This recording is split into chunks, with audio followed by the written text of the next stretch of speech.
जय हिंद। मैं शमशाद आलम। बिहार विधानसभा चुनाव का नतीजा आया और इस नतीजा को देखने के बाद जो है कि काफी कुछ समझ में आ रहा है। भाई कल तक जो है कि मेन स्ट्रीम मीडिया में सीमांचल का क्षेत्र में ऑल इंडिया मजलिस-ए-इत्तेहादुल मुस्लिमीन को लेकर भाई कोई फैक्टर नहीं बताया जाता है। इस बात को कह दिया गया था कि भाई अवैसी का कोई फैक्टर नहीं रहेगा, अवैसी का एक भी सीट आने वाला नहीं है और सीमांचल क्षेत्र का जो भी सीटें है उस सीट पे जो है कि भाई महागठबंधन को वोट जाने वाला है। लेकिन आज जिस तरीके से बिहार विधानसभा चुनाव का नतीजा सीमांचल का आया है, ऑल इंडिया मजलिस-ए-इत्तेहादुल मुस्लिमीन का जिस तरीके से परफॉर्मेंस रहा, काफी कुछ जो है कि आने वाले वक्त में और भी प्रदेशों में जो विधानसभा की चुनाव होने वाली है उसका दशा और दिशा तय करेगी। आज इसी के ऊपर बात करेंगे और जो परफॉर्मेंस जो है कि बैरिस्टर असदुद्दीन अवैसी साहब की पार्टी और जिस तरीके से पार्टी के सुप्रीमो बैरिस्टर असदुद्दीन अवैसी साहब सीमांचल के क्षेत्र में धुआंधार तरीके से भाई सभा किए, पूरी टीम जो है कि लगकर सीमांचल क्षेत्र में जो है कि मेहनत की, वो मेहनत का फल जो है कि मिला। हमारे साथ तौकीर अंसारी साहब है जो काफी पैनी नजर रखे बिहार विधानसभा चुनाव को लेकर, खास करके सीमांचल क्षेत्र में। ये पहले ही जो है कि इस सारा मतलब सीटों पर एनालिसिस कर चुके थे और भाई आज बात करेंगे कि कुछ लोग इस बात को कहे थे कि अगर भाई अख्तरुल इमान जो उस रियासत के सदर हैं, यानी कि बिहार रियासत का सदर है, अगर वो चुनाव जीत गए तो हम राजनीति छोड़ देंगे, ये कहे थे। उसके बाद और भी जैसे कांग्रेस के कई ऐसे नेता भाई सीमांचल के क्षेत्र में आके बी टीम सी टीम का जो है कि राग अलाप रहे थे। भाई इमरान प्रतापगढ़ी गवैया क्या नहीं कहे, लेकिन भाई सीमांचल का जो जनता है ना वो काफी समझदार है और सीमांचल का जनता ये बता दिया कि भाई अब जो है हम दरी नहीं बिछाएंगे, अब जो है हक मांगेंगे और अगर हक नहीं मिला तो हक छीन के लेंगे। जिस तरीके से 2025 का विधानसभा का चुनाव बिहार में छीन लिया, इसी के ऊपर ये सारी बात जो है कि हमारे साथी तौकीर अंसारी साहब से। जी तौकीर जी, आपका स्वागत है। जी नमस्कार। आपके दर्शकों को सीमांचल का नहीं, सिर्फ सीमांचल की बात नहीं होगी, आज पूरे भारत में पूरे विधानसभा बिहार की बात होगी, पूरे बिहार की बात होगी। सबसे पहले इस बात को समझ लीजिए कि अवैसी साहब ने मात्र 6 सीट मांगा था महागठबंधन से, ठीक है, और 6 सीट वो खुद भी निकाल रहे हैं। जिस तरीके से हम देख रहे हैं कि 6 सीटों पर उनका अभी बढ़त है, उस तरीके से वो 6 सीट खुद भी निकाल रहे हैं। तो मांगा क्या था? कुछ सीटें तो निकल चुकी है। हाँ, जैसे को मतलब आप देख लीजिए तो कोचा धामन, हाँ, सरवर आलम साहब जो है कि भाई कंफर्म में सीट निकल गया। आमोर वहां तो सीट जीत गया और काफी मार्जिन से 38,943 वोट से जो है अख्तरुल इमान चुनाव जीत गए हैं। उसके बाद आप अगर देखेंगे तो जोकीहाट से मतलब मास्टर वो क्या मुर्शिद आलम साहब, मुखिया मुर्शिद आलम साहब 24,000 वोट से आने की 22वां राउंड तक आगे थे। 26 राउंड का पूरा जो होना है और 22 राउंड तक जो है कि उनका चला भाई 72,509, यानी कि कुल मिलाकर के 5 सीट जो है सो वो अभी तक जो है सो जीत चुके हैं। जिस तरीके से आंकड़ा है, जिस तरीके से जो है सो हम लोग देख पा रहे हैं। कहना यह है कि आप एक चीज को समझिए कि महागठबंधन पूरे बिहार में जो चुनाव लड़ी उस पर डिस्कस किया जाएगा, ठीक है। तो आप डिस्कस करिए तो समझ में आता है कि क्या मामला रहा, किस तरीके से जो है सो इन लोग चुनाव को लड़ा। हमने पहले भी कहा था, आज से 1 महीना 1.5 महीना कबल जो है सो हम लोग एक वीडियो बनाए थे जिसमें हम बोले थे कि तेजस्वी यादव को तेजस्वी यादव के जात के लोग जो है सो वोट नहीं कर रहे हैं। ये परफेक्ट था क्योंकि आज तेजस्वी यादव जो है सो जूझ रहा है राघवपुर विधानसभा से। आप देखिएगा उसको जब, है ना, तो वहां से जो है सो जूझ रहा है जीतने के लिए, कभी आगे कभी पीछे, कभी आगे और कभी पीछे हो रहा। कारण क्या है कि उसके लोग ही भाजपा को वोट करते हैं। ये बात हमने शुरू में कहा था, आज भी जो है सो वो बात सच साबित हुआ।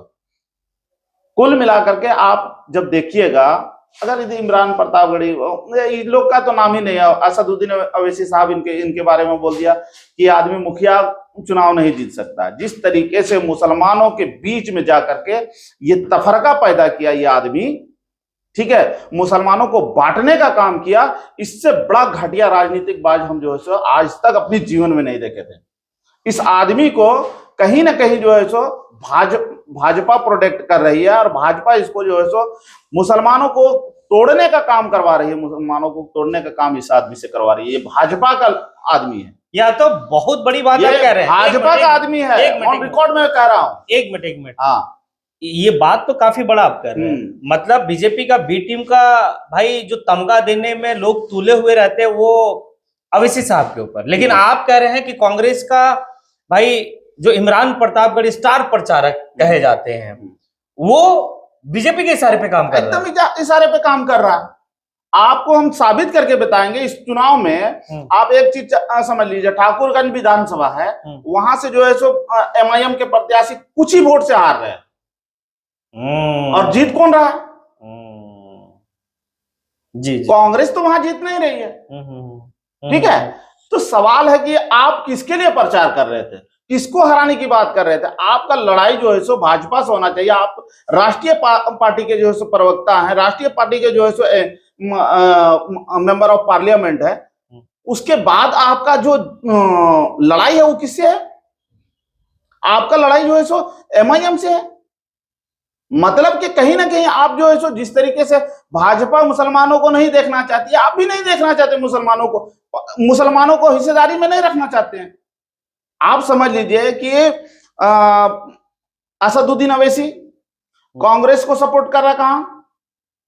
हैदराबाद में, ठीक है, तेलंगाना में। आपको एक बात हम बताते हैं कि उसी तेलंगाना से जितने भी जो है सो कांग्रेस के जो चट्टा बट्टा नेता लोग थे मुसलमानों का, उस सबको जो है सो सीमांचल में लगा दिया गया। और जानते हैं कुछ आदमी का वीडियो है मेरे पास, इतना भद्दा जो है सो कमेंट कर रहा था अवैसी पर, जिसका कोई हिसाब नहीं है। और कौन था वो?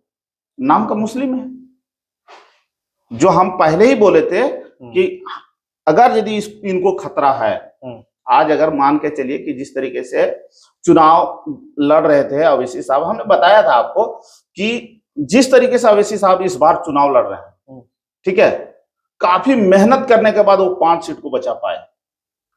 नहीं तो जिस तरीके से ये लोग लगा हुआ था, टोटल के टोटल सीट हरवा देता। ये बात तो रही कि इसी चुनाव के दौरान में जो है कि बहन इकरा हसन वो भी जो है कि सीमांचल में आके इस बात को कहती है कि वो सरकार नहीं बना रहे हैं, तो आप उन्हें वोट क्यों देंगे, सरकार बना रहे हैं। अब बताइए ना, ये बात पलट करके उनसे पूछा जाए कि आप तो उनको कह रहे थे कि सरकार नहीं बना रहे हैं, आप कहाँ हैं सरकार में? आप तो आसपास भी नहीं है सरकार में, जबकि आप 243 सीट पे लड़े। आपको जो है सो जरा सा भी जो है सो समझ में नहीं आता है कि 2% वाला को देख लीजिए, एकदम 2% वाला को उप मुख्यमंत्री का दावेदारी पेश करता है, और आप देते हैं उसको, और एक भी सीट नहीं लेकर आता 15 में से। मैं मुकेश साहनी को कहना चाहता हूं, मुकेश साहनी कहा था, एक पत्रकार महोदय पूछे थे कि 15 सीट में एक भी मुसलमानों को आपने टिकट नहीं दिया है ना, तो वो कह रहा था इस बात को कि यहाँ फिल्म का टिकट नहीं बढ़ता है। मैं बोल रहा हूं मुकेश साहनी को ऑन रिकॉर्ड कि भाई तुम्हारे बस की बात नहीं है चुनाव लड़ना, जाकर के पिक्चर बनाओ, मुंबई से पिक्चर बनाओ जाकर के, पिक्चर ही तुम्हारा जो है सो किस्मत है, दूसरा तीसरा कुछ नहीं है। उप मुख्यमंत्री बनोगे, एक सीट तुम्हारे नसीब में नहीं है, और उप मुख्यमंत्री की बात करते थे। ये बड़ा दिलचस्प जो है कि 2025 का विधानसभा चुनाव खास करके सीमांचल का क्षेत्र में देखने को मिला, जहां पर लोग को ये लग रहा था कि सीमांचल के क्षेत्र में बैरिस्टर असदुद्दीन अवैसी साहब की पार्टी ऑल इंडिया मजलिस-ए-इत्तेहादुल मुस्लिमीन यानी कि 2020 वाला चीज को दोहरा नहीं पाएंगे। लेकिन कहा यह जा रहा है कि 2020 का विधानसभा से बेहतर जो है वह 2025 और भी बेहतर होता। आप इस बात को समझिए। ठीक है, वो तो समझा जा रहा है और देखा भी जा रहा है कि आखिर क्या है। देखिए, एक चीज तो है कि जिस शिद्दत से जो है कि सीमांचल क्षेत्र के लोग मतलब लगे, ये तारीफे काबिल है।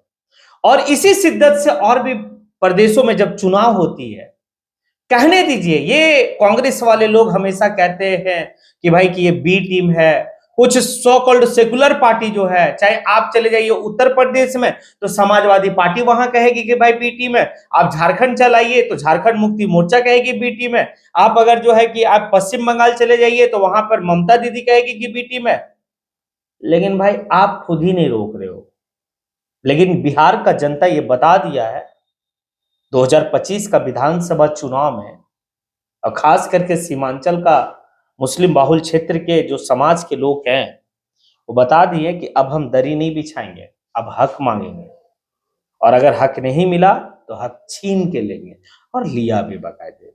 अब देखिए एक बात है, हिस्सेदारी वाली बात जो हो रही थी वो हुई, और भी बेहतर होता अगर ये सो कॉल्ड सेकुलर दल के लोग कुछ कुछ ऐसे सीट है, जैसे बलरामपुर आप देख लीजिए आदिल हसन साहब जो है कि काफी बेहतर फाइट कर रहे हैं, काफी बेहतर फाइट हो रहा है वहां पे। तो उसके बाद ठाकुरगंज काफी बेहतर फाइट है वहां पे। लेकिन हम चुनाव अगर वहां से हारते हैं तो इसका सिर्फ कारण हो सकता है तो कांग्रेस और आरजेडी। तो आखिर बी टीम कौन हुआ, ये सारी बात को समझना होगा, और दूसरे प्रदेश के उन मुसलमानों को समझना होगा जो आपको सो कॉल्ड सेकुलर पार्टी आपको जो है कि बहकाने और भाई इस बात को कहते हैं कि अगर तुम जो है कि उसको वोट देगा तो वो जीत जाएगा, अगर तुम जो है कि बीजेपी मतलब ऑल इंडिया मजलिस से इत्तेहादुल मुस्लिमीन को वोट करेगा तो भाई बीजेपी जीत जाएगा। तो मुसलमान क्या बीजेपी को हराने के लिए ही पैदा हुआ है?